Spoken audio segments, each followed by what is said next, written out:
José Buslón para abrir por primera vez en este ciclo de la columna que las hay, historias y leyendas y un montón de cosas que iremos poniendo sobre la mesa para condimentar todo lo que nos trae el profe Buslón en esta mañana, los días miércoles por medio, va a estar acompañándonos para sumar también al entretenimiento y a la cultura, fundamental, y a la cultura.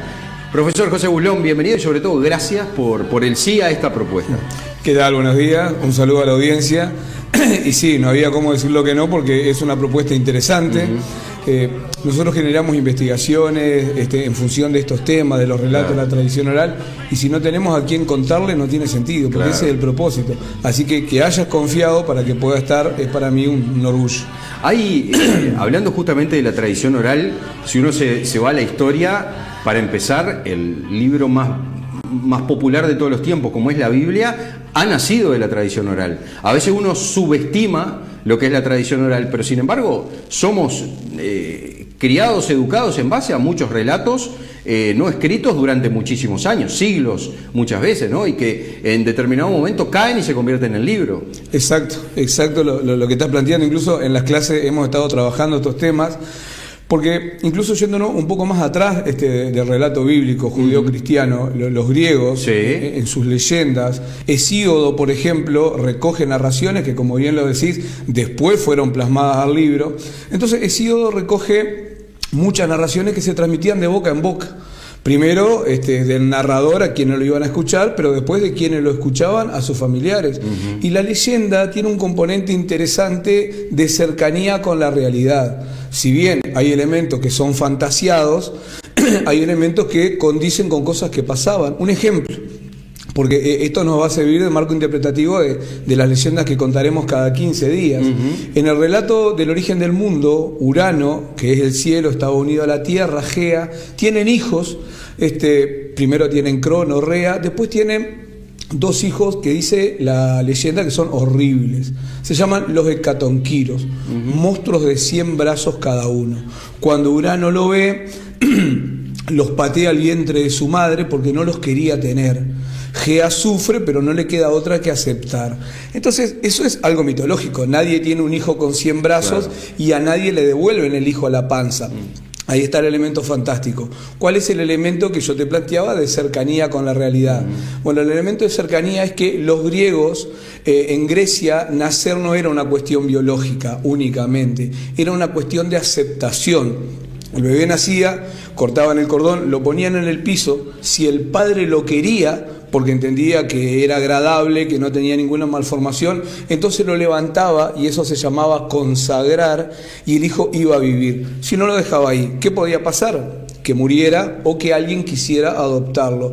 Entonces, la leyenda que te cuenta de que el cielo agarró a patada a uno de sus hijos mandándolo al vientre de su madre es un elemento fantasioso. Ahora, el hecho de que el padre podía o no aceptar al hijo es un elemento real. Entonces, cuando nosotros narramos leyendas, bueno, obviamente lo narramos desde lo atractivo, de lo fantasioso, lo supuestamente improbable, pero ¿qué hay detrás de esa leyenda? Bueno, eso es lo que también vamos a tratar de descubrir en esta columna, la leyenda y qué hay detrás de la leyenda. Buenísimo. Bueno, y hoy concretamente, para meternos en el tema de hoy, ¿de qué va la columna? ¿Qué tenemos en este día lluvioso, además lúgubre? Que se presta para preparar un matecito y ponerse a escuchar un poco de leyendas. Bueno, hoy tuvimos, sacando del archivo, la leyenda que tenemos para hoy es el caso del mago. Vamos a tapar la pestaña porque queremos preservar el nombre del mago. El nombre del mago. Es el caso del mago, que es un informe reservado porque hay cuestiones que hay que preservar y que surgen de un testimonio oral que se produce a partir de un hallazgo inesperado. Unos jóvenes, en el año 1986, quisieron hacer el juego de la copa y se fueron a la intersección de calle Zorrilla y Brasil. Hoy un viejo edificio que es una hierofania, que quiere decir un templo solar, una arquitectura con simbología, donde funciona un centro educativo actualmente. Bueno, en ese lugar, el que camine por calle Brasil verá, si mira a la izquierda, que hay una ventana que conecta con el sótano. Estos jóvenes del barrio Cielmanzana, Víctor era uno de ellos, donde nosotros además tenemos el relato oral, porque fuimos recogiendo testimonios de eso que plantea Víctor, inician el juego de la copa queriendo invocar un espíritu.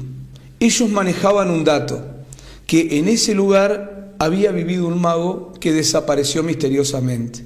Porque el juego de la copa consiste en eso, en invocar entidades o espíritus que uno supone que están en el lugar o que tienen algún vínculo familiar. Invocan al mago, no pasa nada. Dice que más de media hora no pasaba nada, hasta que Víctor se altera. Era de esos amigos que uno tiene que es bastante efusivo. Víctor se altera y empieza los gritos: mago, mago, vas a venir. Y de la nada una polvareda blanca y la imagen oscura de ese mago que se hace presente. ¿Te imaginás? Como pudieron, salieron por esa ventanita y se fueron a 1000 por hora. Eso lo contaron en 1886, que fue lo que les ocurrió. Empezamos a investigar si efectivamente en ese lugar había vivido un mago, qué había ocurrido.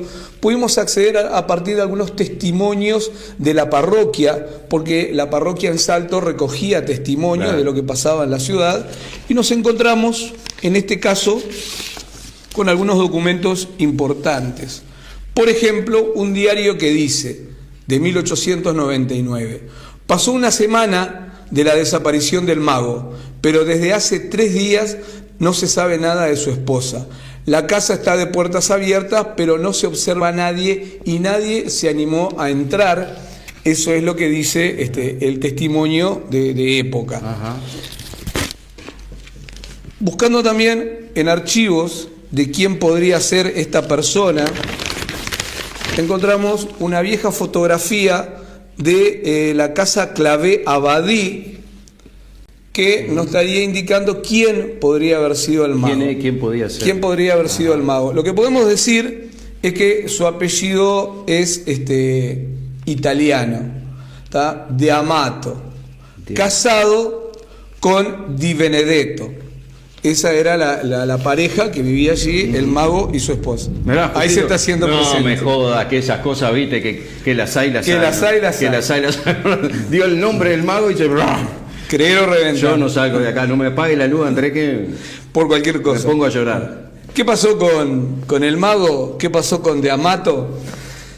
En ese momento en Salto se llevaban adelante espectáculos con un gran atractivo, no cualquier espectáculo. Por ejemplo, estaban los aeronautas que inflaban los globos aerostáticos y colgados de un trapecio se elevaban al cielo haciendo piruetas, acá en Salto, ¿no? Entre calle Joaquín Suárez. Estamos hablando fines del siglo XIX. Fines del siglo XIX, exacto. Titiriteros, ventrílocos, o sea, los espectáculos eran espectáculos con un atractivo importante. Bueno, el mago hacía actos de magia interesantes, pero había uno que para él era fundamental, el acto de desaparición. Desaparición implica invocar a determinadas entidades que te van a trasladar a otra dimensión, con lo cual va a implicar la desaparición de la persona, todo en el terreno de lo que cuenta la historia, ¿no? No lo podemos comprobar, obviamente. Ahora, vas a tener un guía. Ese guía es el que te traslada a través de un cordón imaginario. A la muerte se la representa con una guadaña y uno se preguntará por qué la guadaña. La guadaña surge de la leyenda griega que Gea le pone a Crono, su hijo, en la mano 2 guadañas de hierro, le hace crecer para que corte a Urano, que la estaba molestando. Urano es el cielo, y así es como se separa la tierra del cielo. En este caso, la guadaña que nosotros vemos a la muerte viene a separarnos ¿de qué? De la vida. ¿Qué es lo que corta esa guadaña? Porque la muerte, ¿cómo? La guadaña, ¿qué es lo que corta? Corta el cordón plateado que nos une a la vida. Como nacemos en el vientre de nuestra madre, del cordón umbilical, a la vida nos une un cordón plateado. Lo cortan y no volvemos. Cuando tenemos sueños y los trasladamos y los tenemos muy vívidos, estamos haciendo un viaje a otro espacio, a otra dimensión. Y volvemos. ¿Por qué volvemos? Por el cordón. ¿A qué quiero ir con esto? Que el mago necesita un guía que sea el que lo regrese, que lo traiga y que evite que de alguna forma ese cordón se rompa. El mago hace el ritual. Esto ya lo practicaban los egipcios. Dicen que se inspiraban los contemporáneos en Hermes Trismegisto, en la enseñanza de Hermes Trismegisto. El mago lo hace, sale perfecto. Estaba su esposa, lo hace en ese subsuelo donde hicieron el juego de la copa. Estaba la esposa ahí, todo muy bien, siente un poco de nervios, pero él inmediatamente regresa. Por lo tanto, estaba todo preparado para el acto que iba a ser deslumbrante en nuestra ciudad. En un teatro de galería que está acá cerca, en calle Larrañaga, hay una oficina hoy de negocios rurales, pero si ingresamos al garage de la oficina, vemos todavía una vieja estructura de un teatro antiguo que era un teatro de variedad, donde estaban allí, como decía hoy, magos, ventrílocos, actores. La gente se sentaba en la vereda y podía apreciar el teatro. Bueno, ahí el mago iba a hacer el acto de desaparición. Quiere confirmar que todo iba a salir bien, y en un segundo acto, también preparatorio, con la presencia de su esposa, hace el ritual, pero una cosa, prescinde de ese guía espiritual, ¿no? O sea que en el ritual de invocación prescinde del guía, sigue todos los pasos, pero no lo convoca, desaparece y no vuelve a aparecer. Pasa un tiempo, el mismo tiempo que había pasado el primer acto, no aparece.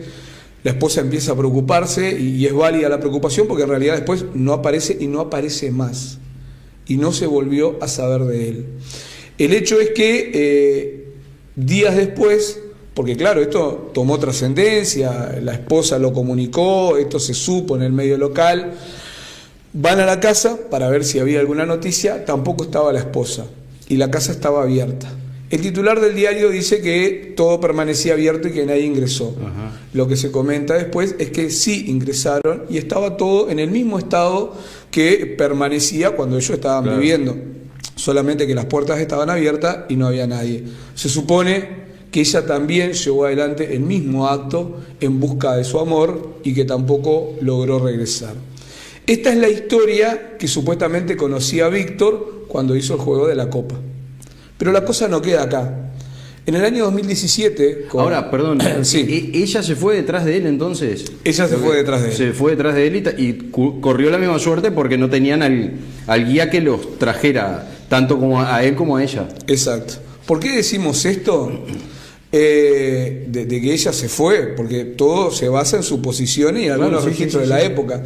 Porque no hay ningún registro de que ella haya viajado a ningún lado, de que se haya trasladado en tren en el interior, vehículo no tenían, pasajes de tren o de embarcación, como estaban en ese momento los transportes fluviales, a Buenos Aires, a Montevideo o a Paysandú tampoco había. Entonces desapareció sin dejar rastros. No tenía muchas opciones, digamos. No hay opciones más que pensar exactamente eso, porque ella estaba muy al tanto de los procedimientos que él hacía. No practicaba la magia, pero estaba al tanto. Claro.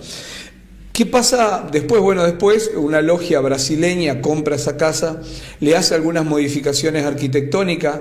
Cada 21 de junio, cuando comienza el invierno, a las 17:17, que es una hora espejo, que podríamos reducir y decir a las 8:08, el sol se posa sobre un ojo de buey que hay en la parte superior de la casa, sobre el cual se posa un pavo real. El pavo real muestra la no putrefacción de la carne, por lo tanto lo perfecto y lo eterno que logra trascender, y ese sol que se oculta y que da origen al invierno, porque es el día que va a ser la noche más larga, en realidad no va a superar a la muerte, sino que va a ser un tiempo de recreación, porque ¿qué pasa? La semilla enterrada primero muere y se pudre, y después que se pudre es que empieza la germinación. Ese sol se estaría pudriendo para empezar después la germinación debajo del control del pavo real. O sea que la logia brasileña que se instaló ahí le incorporó además simbología vinculado a sus concepciones. Que permanece hasta hoy en día. Y permanece hasta hoy en día. Y hay muchos símbolos más que algún día lo hablaremos acá también. Qué lindo, haciendo el paréntesis en la narración, qué lindo es que tenemos en nuestro Salto este tipo de pequeñas cosas enclavadas en la arquitectura, que a veces es también un poco maltratada, ¿no? O no cuidada, pero qué lindo que es contar con este tipo de elementos que, más allá de lo histórico y arquitectónico, nos están llevando también a otros mundos, ¿no? Exacto, Salto es una ciudad muy simbólica. Tiempo atrás, en la Casa de Patrimonio, en calle Julio Delgado, el que ingresara por esas puertas enormes podía encontrarse de un lado una piedra imperfecta, en la parte superior, después de subir las escaleras, una piedra tallada perfecta, rectangular, y al lado de la piedra imperfecta un martillo y un cincel. Clara simbología masónica, también con un contenido a desarrollar después. Claro. ¿Qué pasó con la Casa del Mago? En 2017 resolvimos con Juan Vicente Román, productor de Mil Voces, ¿Cómo no? hacer un recorrido por 5 lugares de Salto donde hubieran ocurrido cosas. Uno de esos lugares fue la Casa del Mago. En la tarde fuimos a preparar el lugar, hablamos con las maestras, con quien estaba a cargo en ese momento de la dirección del centro. Las maestras nos contaron, ahí entre pasillos, entre corrillos, porque la idea no era que fuera muy público, claro, que ellas sentían una sensación muy extraña en un lugar determinado en el cual los alumnos no querían estar. Era en el piso superior a donde el mago hizo el acto de desaparición. Nosotros nos reímos y dijimos, bueno, mira, mañana te vamos a contar. Hoy no, pero mañana te vamos a contar. Se lo contamos después y les quedó eso, ¿no? De creer o reventar. A la noche hicimos la actividad en el lugar, simulamos el juego de la copa, no en el subsuelo, lo hicimos en la parte superior, con un grupo de estudiantes que hizo de actores. Que actuaron. Actuaron. Estaba algunos miembros de la policía acompañándonos, porque era toda una cosa novedosa y nosotros habíamos salido desde el cementerio, desde adentro, claro, en ómnibus donde iban quienes participaron del tour. Ajá. Entonces estaba la policía como para asegurarse que no pasara nada raro. En un momento determinado el área estaba precintada, o sea, estaban los actores, nosotros, Juan Román me presentaba, yo contaba la historia, y no se podía pasar el área precintada. Vemos que la policía cruza el área del precinto corriendo, no entendimos qué pasaba, tampoco nos podíamos distraer mucho. Cuando terminamos la actuación y nos vamos a dirigir a otro lugar, se acerca la persona de policía y me dice, ¿ustedes cuentan dentro de sus actores con una persona con tales características? Alto, que estuviera con una capa. No, le dijimos, ¿por qué? No. En el momento que ustedes estaban contando la historia, pasa alguien así para el fondo. Ya se me puso la piel de gallina, amigo. Imagínate a nosotros, era el segundo lugar que estábamos, nos quedaban 3 todavía para terminar la noche. Claro. Por eso el título también de esta columna, no creo en brujas, pero que las hay. Andá a decirle a ese funcionario de la policía que lo que vio ahí no era lo que vio. Claro. No termina acá la historia porque días después se comunican con Juan Vicente, alguien que está a cargo de una institución que está próximo a este edificio, una casa espiritista. Ajá. Y le dice, mira, ustedes hicieron las cosas mal, porque invocaron y teatralizaron situaciones que hicieron que se hicieran presentes entidades, que nosotros convocamos desde nuestra actividad y que las conocemos, pero ustedes no. Y ustedes los invocaron y ellos se hicieron presentes. A partir de ese momento... Acá estaba buscando la información del tour justamente. Ajá. Y acá estábamos producidos con Juan Vicente, Qué fenómeno, que le encanta la producción. Esto fue en mayo del 17. Dice, a partir de ese momento empezaron a hacerse presentes entidades que no fueron convocadas con nosotros, fueron convocadas por ustedes. Ustedes no saben cómo se hace para revertir ese proceso, claro, y hoy están presentes.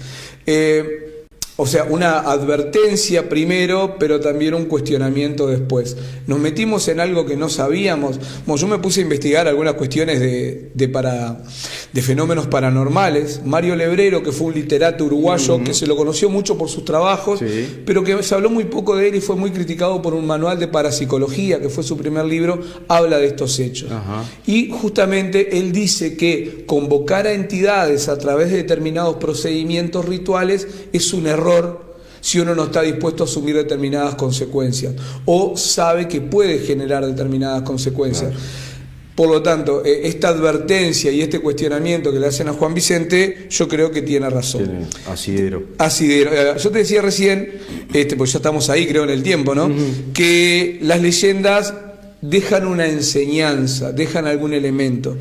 Esta que estamos planteando deja algunas cuestiones. Primero, lo que te decía, hay que ser consciente de los límites humanos frente a lo inexplicable. Totalmente. Nos metimos con algo inexplicable, tomándolo como algo atractivo, sin saber en qué nos metíamos. Lo otro, El peligro de la soberbia. El mago fue soberbio. Claro. ¿No? Quiso prescindir. Se la jugó demasiado. Se la jugó demasiado. La importancia del respeto por el conocimiento y los procedimientos.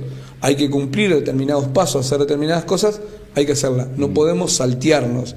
La tercera, la advertencia sobre lo desconocido. No se puede jugar con cosas que no se comprenden porque trae consecuencias y en este caso irreversibles. Y la cuarta, que la elegí para finalizar porque me parece que es una cosa destacable, ese amor de la esposa del mago, que sabiendo que quizás no lo iba a volver a ver, porque ella se trasladó a otra dimensión, no sabe si a la que estaba él, sabiendo que no lo iba a ver, decide igualmente morir. Entonces acá también hay un mensaje de amor. Te moriste, me voy atrás tuyo aunque no te vaya a encontrar, pero me voy, porque si yo me voy y sé que te va a encontrar es muy fácil, ¿no? Apuesto sobre seguro, pero ella se la jugó sin saber si lo iba a volver a encontrar. Bioy Casares en La invención de Morel tiene un relato bastante parecido de arrojo de la mujer hacia el hombre. Un salto al vacío, ¿no? Un salto al vacío. O sea, Buitres, te gusta mucho la música. La invención de Morel, Buitres, hace canción ese cuento de Bioy Casares. Ajá. Bueno, profe, antes de cerrar la columna, Carlos nos manda este mensaje. Tuve un negocio muchos años en calle Uruguay y La Valleja. Un día me quedé a dormir en el comercio y quedó conmigo una niña que era como mi hija y también se quedó a dormir. Antes de dormir fue al baño y volvió corriendo y muy asustada diciendo que había una señora vestida con esas ropas de dama antigua y la tranquilicé diciéndole que no había nadie. Un día un señor de apellido Herranz, que conocía la historia de ese inmueble y comentó que en ese lugar mataron a una mujer por allá por el 1800 y era muy elegante vistiendo ropas de época y su nombre era Rebeca. En un altillo del inmueble había muchos cajones con papeles y revolviendo encontré documentos con la firma de esta señora. Dice, no sé si estás al tanto no estaba al tanto esa historia, pero bueno, ahí queda para el profe. Y me comparten el mensaje. Pero por supuesto, acá tenemos quien nos mandó el mensaje, justamente Carlos, así que te vamos a pasar el contacto ahí para una futura investigación, porque está muy interesante, ya me dejó... Y a mí me dejó intrigado también. Intrigado. O sea, es que cuando... el trabajo mío siempre fue un trabajo de investigación de lo simbólico, de lo semiótico, donde lo realizaba en los cementerios. Claro. A partir de una imagen que apareció ahí, un suceso paranormal, mucha gente se acercó a contarme historias. Entonces yo le decía, no, mira que lo mío no son las historias, lo mío es la investigación en este sentido, de lo simbólico. Ah, qué interesante, me decían, y me contaban la historia igual. Entonces, después de un par de veces dije, ¿quién soy yo para no escuchar estas cosas? Claro. Y empecé a escuchar historias como por ejemplo la que cuenta Carlos, que después te quedás muy sorprendido que a veces se cruzan, porque lo que él plantea ahí es un cruzamiento de fuentes. Primero la visión de una niña, pero después encontró los documentos, como nos pasó a nosotros con el mago, se cruzan las fuentes. Muchas veces son la punta del ovillo y después desembocan en un gran hallazgo. Y que hay que desentramarlo, y hay que animarse, porque esa es la otra, ¿no? Con cuidado, pero animarse. Sí, tal cual. Bueno, debe ser de los ABC de los investigadores, ¿no? El decir, bueno, voy a, como la esposa del mago, me tiro al vacío y veo a ver qué pasa. Con qué me la doy. Profesor Buslón, muchísimas gracias, de verdad. Disfrutamos mucho su columna y esperemos que, bueno, de lo que queda del año, por lo menos, estar disfrutando de estas historias y leyendas, porque que las hay, ¿eh? Que las hay. Yo sigo el programa, ni que hablar. Veo la parte de las efemérides. Este lunes hay una efeméride importantísima. Lunes 8 de septiembre, que es el cumpleaños 12 de María Victoria Buslón. Como no voy a estar acá, como vamos a volver dentro de 15 días, aprovecho a saludarla en esta efeméride.